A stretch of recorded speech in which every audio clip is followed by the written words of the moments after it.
সকলোকে নমস্কাৰ জনালোঁ।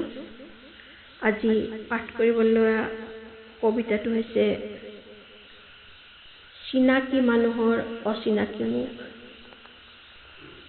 চিনাকি মানুহৰ অচিনাকি মুখ। শুনিবচোন। কিছুমান মুখা দেখি মুখ বুলি ভাবোঁ, কিছুমান মুখা দেখি মুখ বুলি ভাবোঁ। আচলতে পৰিৱৰ্তিত অৱয়ৱসমূহৰ সঠিক মূল্যায়ন নহয়। ৰং সলোৱা ৰঙৰ মাজত থাকে তুগলকি ধাৰণাৰ বীজাণু।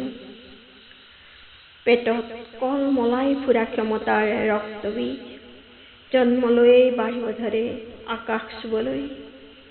সূৰ্যৰ সপোন ভঙা বলিয়ালি সিহঁতৰ। মুই পৰুৱাৰ স্বাভিমান পৰিকল্পনাৰ বাহিৰত। ৰং মেলাৰ ভাৱৰীয়াৰ লয়লাস নৃত্য।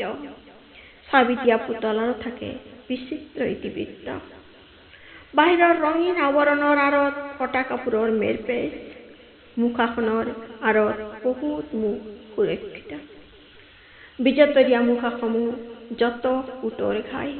সাপ হৈ খুটি বেজ হৈ জৰাত সিদ্ধহস্ত সিহঁত। বিভাজন বিদ্ৰোহৰ বীজাণুৰ সৈতে মিতিৰালি পাতি বিভীষিকাক নিমন্ত্ৰণ কৰাবোৰৰ পৰিচয় ৰক্তপিপাসু দানৱ। দানৱ শূন্য ধৰণী লক্ষ্য আমাৰ। ধন্যবাদ। কবিতাটো শুনি নিজৰ প্ৰতিক্ৰিয়া ব্যক্ত কৰিবলৈ নাপাহৰে যেন।